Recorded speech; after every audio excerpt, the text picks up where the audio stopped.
How terrible can it get? It looks like every problem has come into my life at the same time. But let me not be melodramatic. Let me not exaggerate my problems. Let me also try to present my problems as accurately as possible. My greatest problem right now is that I have to find a new house to live in, and I don't know how. Though I know very well that it is only God who can point me to this new house, that I myself do not have any skill in finding this house, on my own at least. The last time I looked for a new house, it was God who gave me the house. It came into my hands. It actually was so effortless. When I found my present house, I found it effortlessly. The house owner was so kind, so generous, and so good. At least he appeared to be all these things when he allowed us to stay in his house. Today the same house owner has asked me to leave his house because he cannot withstand the pressure that the neighbors have applied on him. He cannot take all the pressure of the opposition that the neighbors have managed to exert on him.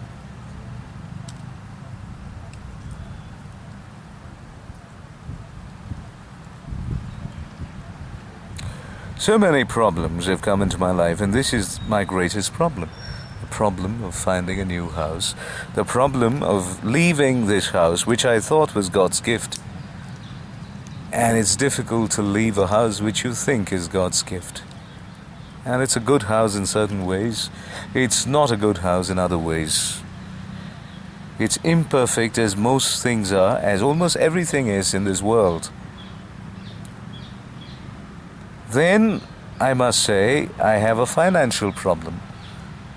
I have many dues. I have a lot of debt. And that's really not good in my life at the moment. Then I have this problem in my home. The members in my home are not in harmony. They are constantly in conflict, and their many conflicts have the potential to truly upset me every day, and upset me to the point of sometimes losing my temper.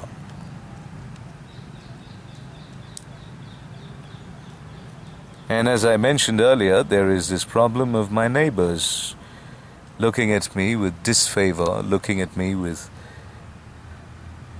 distaste, looking at my workers with bitterness and hatred, objecting to everything, almost everything that I do. And let me not exaggerate here. They haven't objected to everything. They have objected to my eating a certain kind of food. They have objected to my workers. They have objected to the way they have worked. They have objected to some loud music from my room.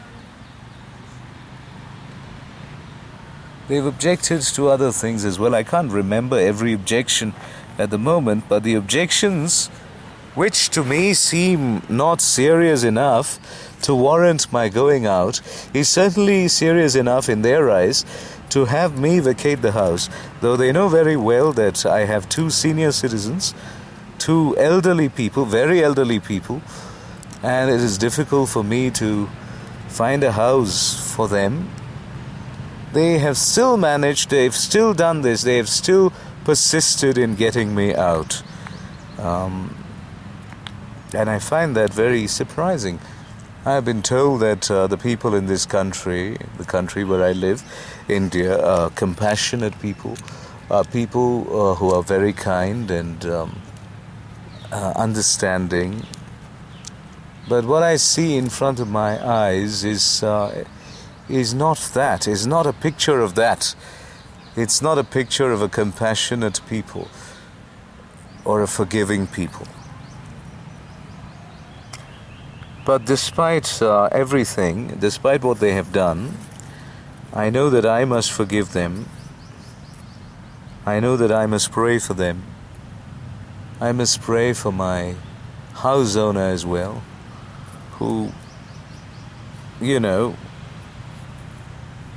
who has been very good to me, at least until now. So, there are many problems in my life. But there are also some good things. There are also some good events in my life. I'm sitting under this beautiful tree and recording this video. That's a good thing. I have one of my old drivers here who drove me to this place. And I have another trusted assistant working at home. This trusted assistant is also a problematic person at times, but he is now doing some work at home in the absence of, our cook, in the absence of my mother's assistant. We have a woman who cooks and attends my mother and my aunt. She is absent right now. I think she's left her job. She's gone away somewhere, and her husband is the one who has come to relieve us. And I'm very glad that these things are happening in my life. My health has improved to some extent. I haven't coughed during my recording today, and I'm glad to be sitting under this tree right now. So good things have happened as well. Now I feel that though there are many bad things that have happened in my life and many troublesome things have happened in my life, there are also good things in my life. There are some friends. I have some friends on the internet, and they support me a great deal with their comments and with their prayers. Recently I made a video entitled "Please Pray for Me," and at least 4 people have responded saying that they would pray for me, and I'm very glad. And others, I am sure, are also praying for me.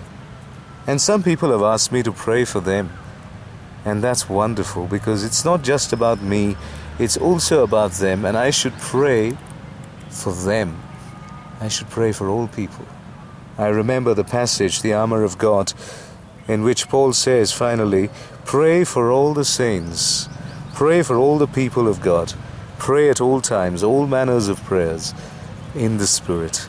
And I think that's very important.